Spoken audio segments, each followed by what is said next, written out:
Hello and welcome to the latest Royal Roundup from TalkTV. So, pop the kettle on.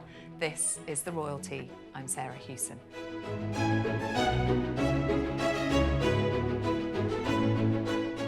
Coming up today, we react to a seismic week for the royal family following the Princess of Wales's brave video message about her cancer diagnosis. Plus, the King will attend the Easter Sunday service in Windsor and find out just how close we came to having a different monarch occupying the throne due to events in the 1930s. Joining me today to discuss all of that and much more are the Times' former royal correspondent Valentine Law, royal commentator and TalkTV regular Hagan, and contributing editor of Town and Country magazine, Victoria Murphy.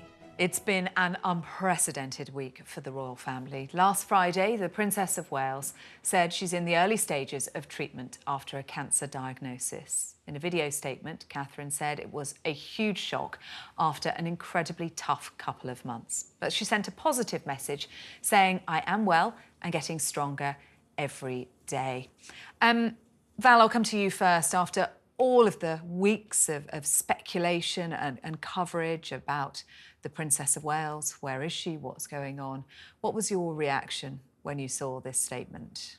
Well, in a sense, it was kind of a relief in the sense because it gave you an answer to what had been going on. One felt incredibly sorry for Catherine and, you know, one realised that she actually had been seriously ill and hopefully she's getting better. But all that ridiculous speculation and the rumours and the stuff on the internet, people must have been chastened, I think, of some of the things they've been saying, particularly in the States, you know, sort of comedians, commentators speculating about her being missing. And she wasn't missing, that's the whole point.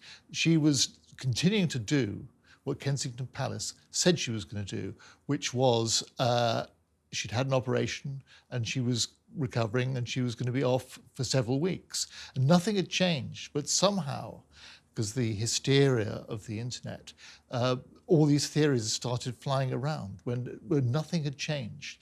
So immense sympathy for her. But also, she's changed the game a bit. Making a video like that was extraordinary. Never seen anything like that. Never seen a member of the royal family speak like that. Normally, they would have just released a statement. So for her, someone who doesn't particularly like speaking in public, for her to make a statement like that, incredibly brave. And I wonder if it, to what extent it'll be game-changing. Will it change the way the royal family interacts with us in the future? We'll have to see, but it's certainly a possibility.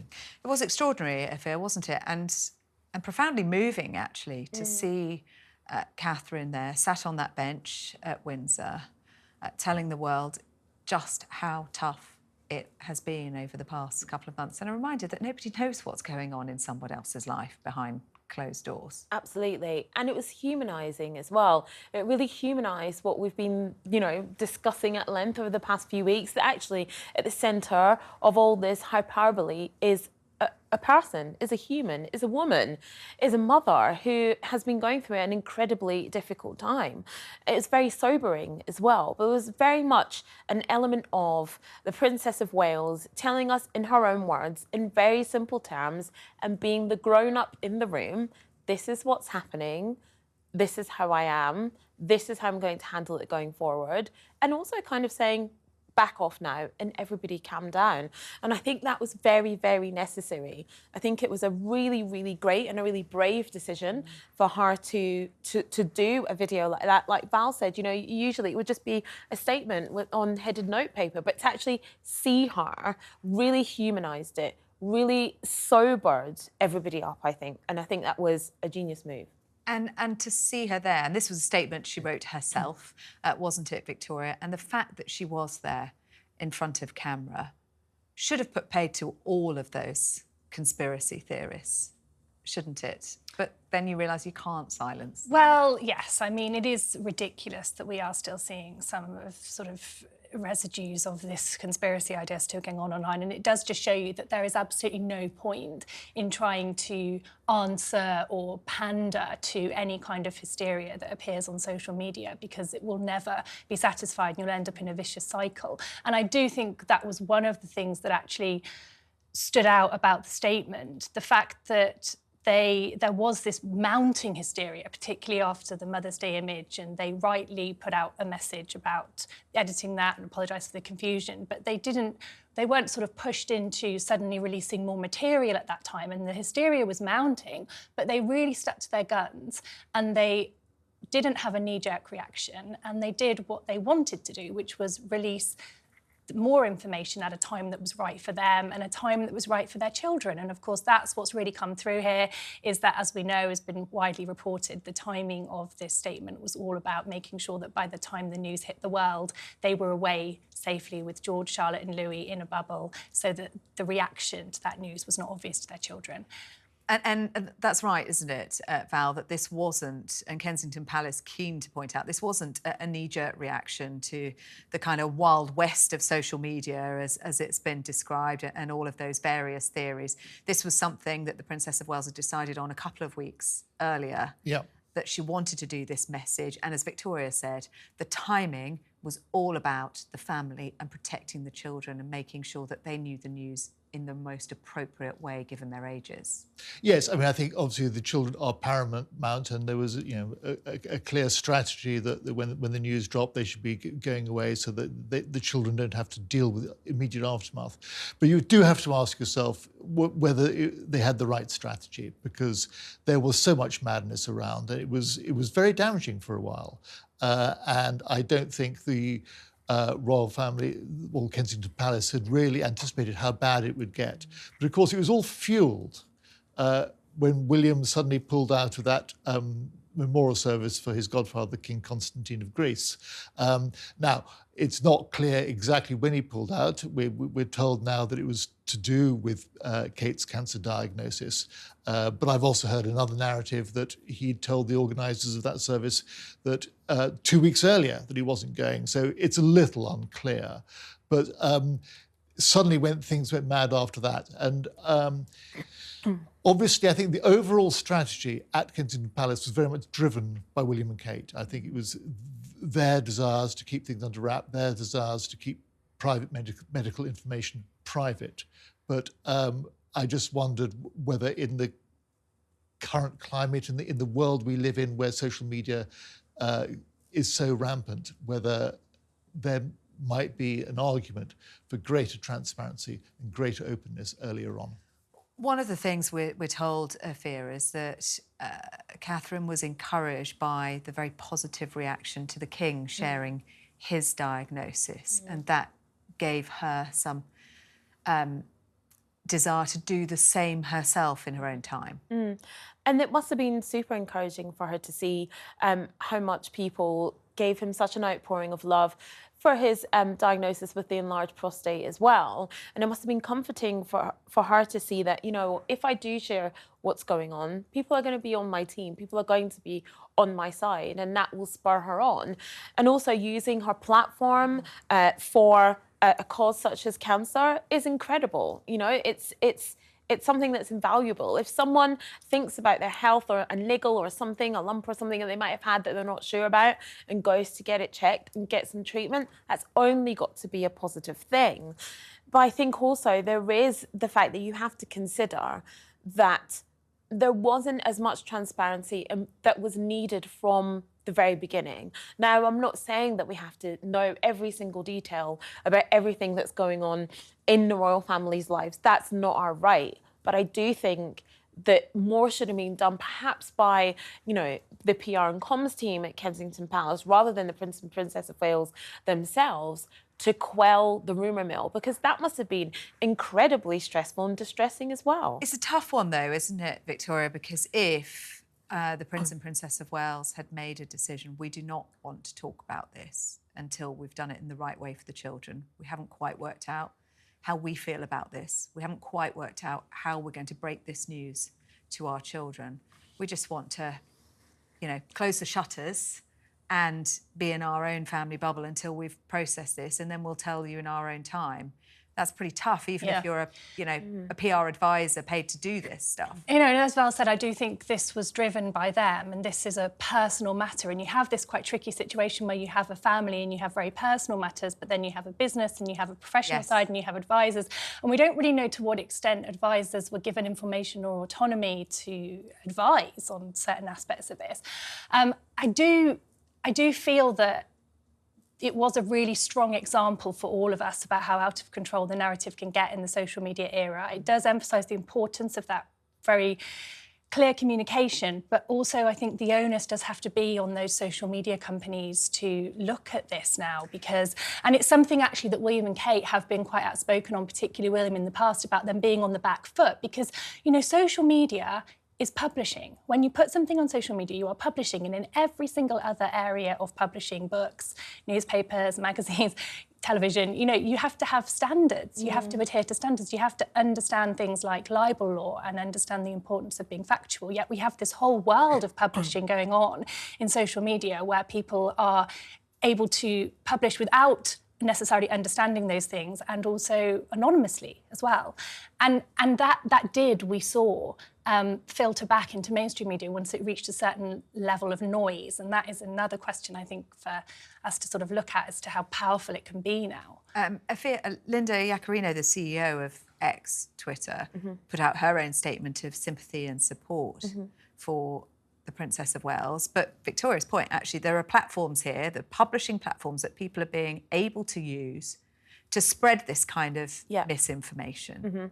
Something Harry and Meghan, to their credit, have talked about a lot and have experienced a lot for years now. Absolutely. And Victoria, you're absolutely right that, you know, this is publishing, and in every other area you have libel laws and things like that. And there are some, on social media, there are some people that are perpetuating some pretty disgusting rumours and just literally stuff that's just made up, you know? And it's not just about the Prince and Princess of Wales. It's about loads of celebrities. It's about Meghan having not given birth to her children, for goodness sake. There's people that are saying these things on social media. And so I do think the social media companies have to take more responsibility and should be shutting down these accounts that spread dangerous, harmful and disgusting rumours, but also abuse aimed at the Prince and Princess of Wales, the Duke and Duchess of Sussex, at you and I, politicians, you know, everybody. Anyone in the public eye, They should be doing much more across the board,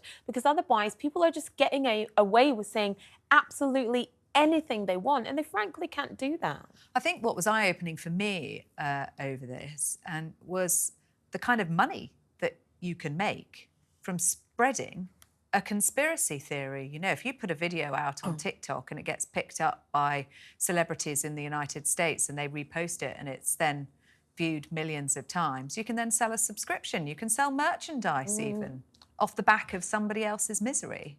I've been doing something wrong all this time. I mean, yeah, what kind of a job is that? It's crazy, isn't it? One of the positives to come out of this, though, as we saw with the King revealing his diagnosis, is awareness and cancer charities saying how much they had seen their traffic to their websites and searches on symptoms, for example, increase. 5-fold, I think it was, on the NHS website after the Princess of Wales made her announcement that they are using this platform to try and help others. Yeah, I mean, that's absolutely great, and we saw that particularly with the King after his cancer diagnosis. We talked about that when I was on the show last. It's a huge benefit. I hope the National Health Service can cope with the added strain. Good point. Yes, fair point. And Camilla was out and about this week in Shrewsbury. She was collecting posters and cards for the Princess of Wales and said that the Princess of Wales had been thrilled by the warm wishes and the reaction from the public, because I guess she was really putting herself out there at her most vulnerable. Absolutely, and that's really difficult to do. And she'll certainly be buoyed by the fact that people are sending her good wishes. You know, the girls that made those posters were really sweet, and good on them for doing that. And the encouragement will mean a lot to the Prince and Princess of Wales. And, you know, they said that over the weekend, that they were encouraged by the warmth from people, but also reminded us that they were grateful for the privacy they would now be granted going forward. And I think that was very pertinent that they put that line in there. It was kind of a little reminder of, we wanted privacy, now we're reminding you that you said that that was okay. Victoria, you do a lot of work around America as well. Now, America was where there was a hotbed of conspiracy theories, really, and on late night talk shows and celebrities getting involved. Have we seen much contrition? I think there has been, and there's been a high-profile apology from the Late Late Show, I believe. I mean, it's definitely, the hysteria definitely calmed down significantly, I felt, once you released that statement. And I think there was, I mean, yeah, we've seen celebrities as well who made jokes about things come forward and apologise. And yeah, I mean, it certainly made everyone take a really big step back and reflect, I think, on how they had been responding, particularly to things on social media previously. But as we said at the beginning, there's also still this kind of element of there's still residues of that still online, and it just does show you that pandering to that, it's just not going to be a good idea to ever do that, because you're never really going to stop some of it from happening. I mean, there's just some. Sorry, I was just going to say, there's some people online that are actually just too far gone. You know what I mean? They've decided. Doesn't matter what you say. Exactly. They've decided that it is what it is. And so they're going to continue, you know, dissecting the video. It's AI. It was actually me in the garden with Kate's head on my shoulders. There's some people that they're just too far gone.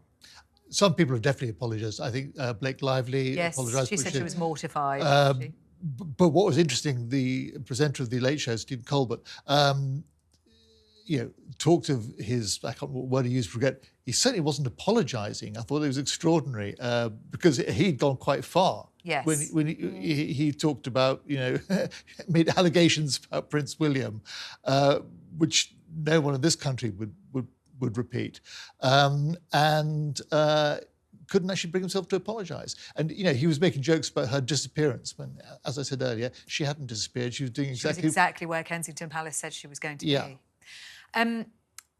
Staying in America, Harry and Meghan, because we understand that they learnt the news at the same time as the world did when that statement went out. They are believed to have made contact with the Prince and Princess of Wales privately on Friday night following Catherine's video revealing that she's receiving preventative chemotherapy.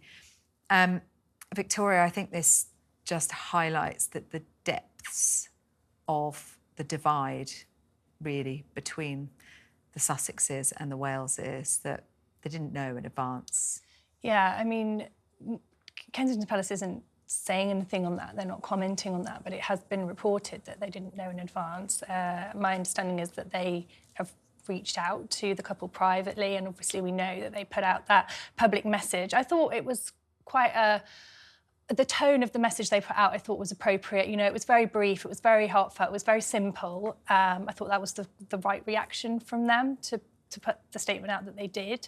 But it is, you know, the divisions have been very, very significant. And I know a lot of people are kind of talking about, oh, maybe this is an opportunity now to move forward in a more positive direction. And that would be really nice to think if that was the case. But I think it might be a bit naive to think that those bridges will just suddenly be mended now. I think those divisions have run very deep, and I think they're still very separate, the two couples. I also think, for the Prince and Princess of Wales, the focus entirely now is on Catherine getting through this treatment, Absolutely. Making a full recovery, keeping as strong as she possibly can for herself, but also for the children. Mm-hmm. And those kind of noises that come from elsewhere and any external stresses, William's particularly going to want to avoid that, isn't he, for her? Absolutely. You know, it's all about making sure she gets through this, making sure that she can get better and get back on her feet for herself and for her children.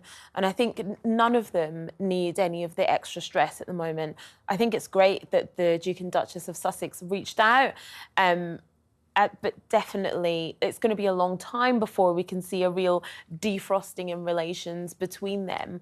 But, you know, I think it's really good that they did do that, as well as release that statement. But yes, it's got to be all about the Princess of Wales at the moment, all about her recovery, focusing on her, making sure that she can get better. But also I think in tandem with that is that we have to be very mindful when we're talking about the Prince and Princess of Wales, that we also don't need to, you know, drag down the Duke and Duchess of Sussex and things that they continue to do, because this kind of narrative of, you know, for instance, I read this week, how dare Meghan launch a lifestyle brand while the Princess of Wales has cancer?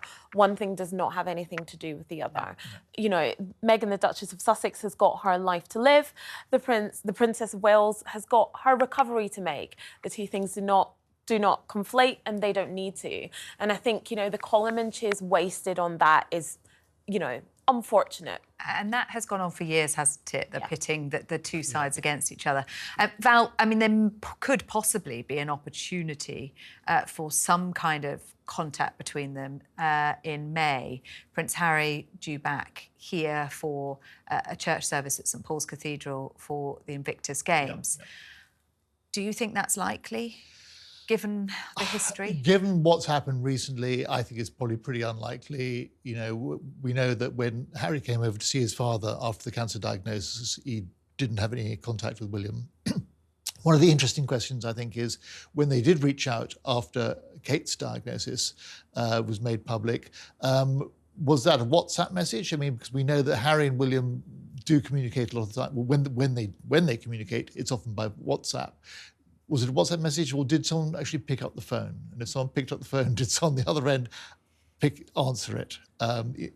But I don't think we should pin too many hopes on much contact when Harry comes over for the Invictus ceremony, but we'll see. In more positive news, Buckingham Palace has confirmed this week that the King will attend the traditional Easter Matins church service in Windsor on Sunday. King Charles, accompanied by Queen Camilla, will lead members of the royal family at the traditional service at St George's Chapel. Valentine, it's being called Easter Light because it's going to be a much smaller gathering than we would normally see on Easter Sunday, but the King will be there. And there'll be a lot of interest in that. One of the fascinating details is that, you know, weather permitting, he will walk to the service, which, I mean, we haven't really seen him, apart from the odd photograph, in public since his treatment began. So, you know, all eyes will be on him to see how he looks, see how he is. I mean, the photographs I've seen haven't filled me with a great deal of hope, but you know, I think, you know, everyone will wish him well. And also, this goes back to the fact that I think the King is probably climbing up the wall. He very much sees his role as interacting with the people. I mean, we saw that the day after his accession, when he arrived at Buckingham Palace and was shaking hands with people outside the palace. And we've seen that many times since then. He likes to get involved. He likes to see people. He likes to, you know, following on his mother's dictum of being seen to be believed. So I think he would love to be out there. Peter Phillips revealed that actually in an interview on Australian television this week, didn't he? A fear that the King is frustrated that his recovery is taking a bit longer than he would like, and he's begging his aides to let him get out and do more. And this Sunday, the first of that. Absolutely. I mean, the King likes to be in amongst it. And also, remember, he's been the heir apparent for so long. This was his opportunity to really get out there and do things. You know, there was talks of him going on trips to the Commonwealth, you know, Canada, perhaps Samoa for the Commonwealth Heads of Government meeting later on in the year. Those plans obviously now up in the air, but he wanted to get out there and spread his wings and do things. So his wings are now clipped. It must be incredibly frustrating for him to have to take it right the way back and now be taking small steps. But going to this Easter service at Windsor on Sunday is a big step forward for him. And I think even though he will be frustrated that it's not more that he's doing, I think he'll be buoyed that at least he can do that and see how that goes. And then hopefully we'll see him back out in full force sooner rather than later. And as we're recording this, Victoria, Queen Camilla is deputising for him at the traditional Maundy service at Worcester Cathedral this year. But a message recorded by the King played during that service. Yeah, and I think this is reflective of how much he wants to be and is able to remain visible, despite the fact that he's not physically able to do a normal programme. So a similar thing at the Commonwealth Day service, a message was played into that. And of course, with the advent of technology and particularly how we all learn to use it so adeptly in COVID, we're really seeing them take advantage of that now, and they're able to keep him visible and to keep him actually very present in people's minds, even though he's had to cut back on so much of what he would normally do. And Camilla deputising, that's a first. So for her to be handing out that Maundy Day money as a consort is a first, and really reflective, I think, of how much she has been doing and how she's really been out and about and been very visible at this time, while he has less so. Two others who've been deputising for the King, Princess Anne and Sophie, the Duchess of Edinburgh. They've been nicknamed the dynamic duo as they've been taking on some of the burden of royal duties. Last week, they stepped in for the King at a Buckingham Palace reception for veterans of the Korean War. This is the dynamic duo, as they were nicknamed in the media. I mean, it's no surprise to any of us. This pair are quite a force to be reckoned with when they come together. Oh, they definitely are. I mean, Princess Anne, Princess Royal, is, you know, hardest working woman in the royal family, as we all know. Regularly used to vie with her brother Charles for the top slot in terms of number of engagements carried out a year. People who see her on engagements, on things she's gone to visit or opened or whatever, speak very warmly. She's always very well briefed. She's very interested. She's also potentially a terrifying figure. I mean, she could produce... I've interviewed her, and I was definitely had to be on my A game. Yes. But, you know, the Duchess of Edinburgh, Sophie... hugely respected. Hugely respected, and everyone who has any dealings with her speaks very, very highly of her. I only think, you know, any reception that she's at would go swimmingly. Two people you want to have on your team, especially for the King right now. Last night was the premiere of Scoop, the new film, which tells the story of Prince Andrew's car crash interview with Emily Maitlis. It is a behind-the-scenes look at how the interview with the Duke, which abruptly ended his royal career, was secured and the way it unfolded. Let's take a look at the trailer.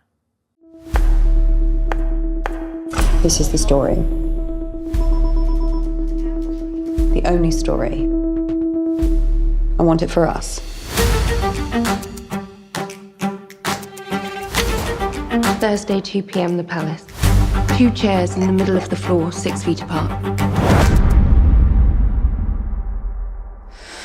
Afia, this Newsnight interview was catastrophic in terms of its consequences for the Duke of York.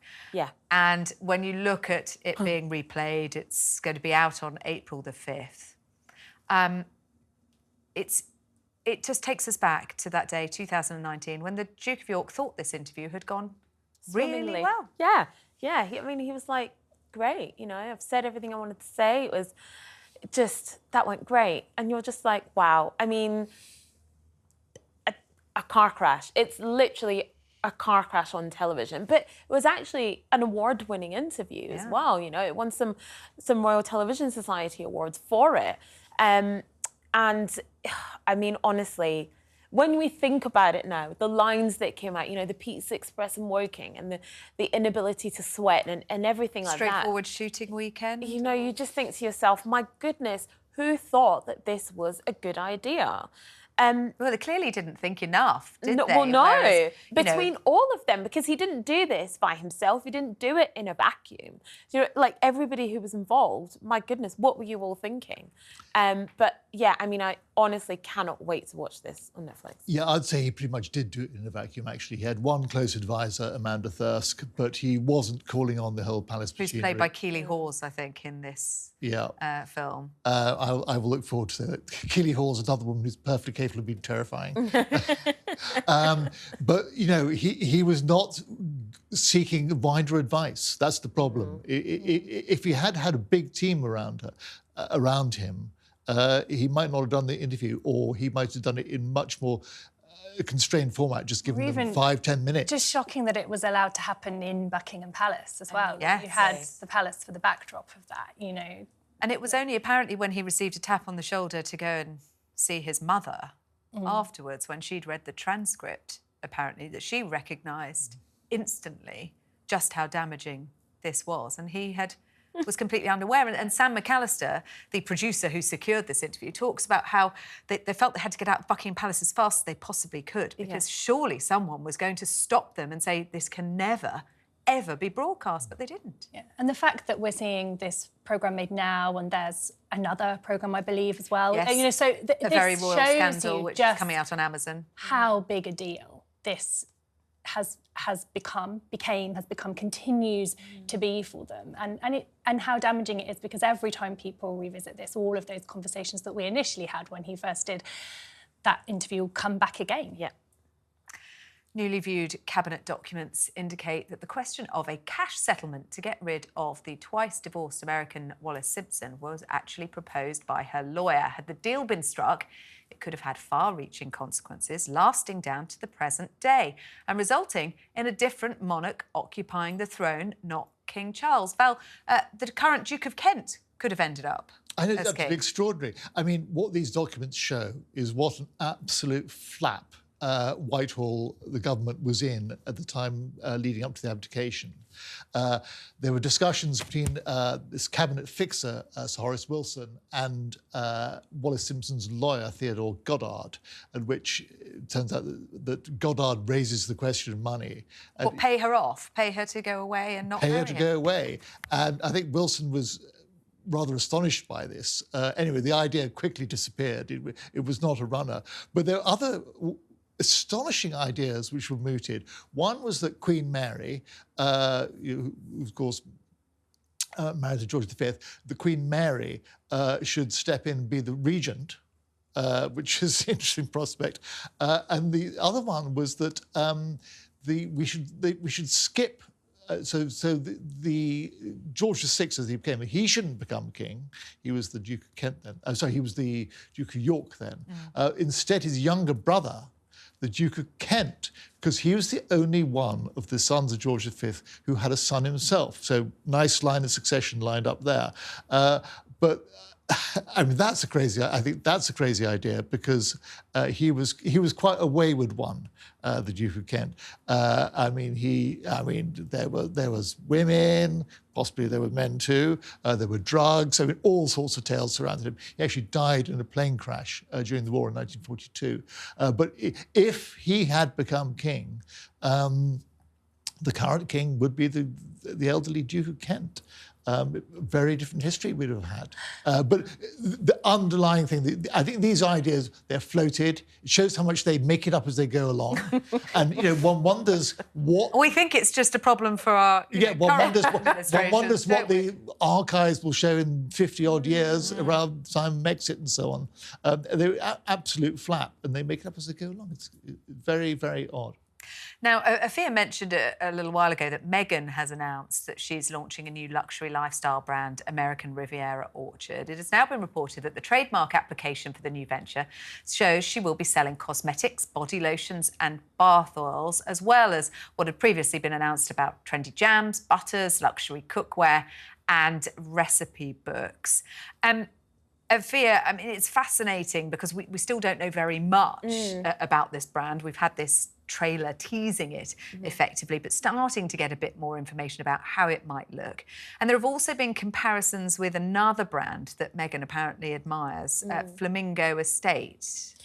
I think, OK, so starting with what she's going to sell, Yeah. I think moving into cosmetics and body products, you know, that kind of thing, body oils and moisturisers, is probably a really good idea. She's always kind of really loved that lifestyle thing. When she had the TIG, she would write about this kind of stuff. So I think it's definitely a good idea for her to go down that road, expand the brand. There'll be lots of people that buy into it. When we look at the comparisons with another brand, there's so many brands on the market now that look like each other. And I think somebody will always find something wrong with it. You know what I mean? If we look at all the makeup brands on the market, they're not all completely different. No. I think if there is a situation when her products come out, because we still haven't seen anything, right? So if we do have a situation where one body oil is exactly the same as the other, then she's got a problem. Well, but we haven't to be fair, seen anything. She did have several meetings with this brand Flamingo Estate, which is a Californian brand, has been compared to kind of Dalesford or whatever, a sort of Uber farm shop luxury experience. She wanted to invest in them. They didn't take that investment. And so she's created her own, which is, you know, fair enough, isn't it? I'm not sure. I know when it comes to trademarking, I think we've had this before with the royal family, where often a blanket trademark is put out for lots of things to prevent other people from doing them under that name, but that doesn't necessarily mean that that's definitely what is going to come from that brand. So I think interesting point, actually. Yeah, I definitely think there will be a huge market for whatever it is. But I mean, we know really very little so far about what the plan actually is. We've just got the Instagram squares and the name, you know, as officially, and a website with pretty much nothing on it, I think. So I think that it's difficult to know exactly what it's going to be yet, I think. So. But it's certainly something we're told that Meghan has been working on for a considerable amount of time, as you say, I feel builds on what she was doing before she met Harry with the TIG, for example, this lifestyle blog. And I think if it's something, it's clearly a passion project for her, then she'll do whatever she can to make it successful. But I think now when we're just at this holding space, like you said, you know, we just have the squares on Instagram, the video and the website with nothing on it. We're just sort of grabbing things out the air. We actually don't know what it is. So I think she should give us something so we can decide. If it emulates the brand that she admires, Val, you and I were having a look at some of the products they sell. You're going to have some deep pockets. Yeah, I mean, the Flamingo, Flamingo brand sells jars of honey for $250. I mean, I think honey is expensive when it's over $5, but... Me too. It is Julianne Moore's bees that the honey comes from, though, apparently. So there you are. That is all we've got time for this week. My thanks to Valentine, Afia and Victoria. If you want to join in the debate, please leave a comment and make sure you subscribe if you don't want to miss a single episode. I'm off next week. Afia will be back, though, with the team and all of the latest on the royal family. Hope you can join us. We'll see you then.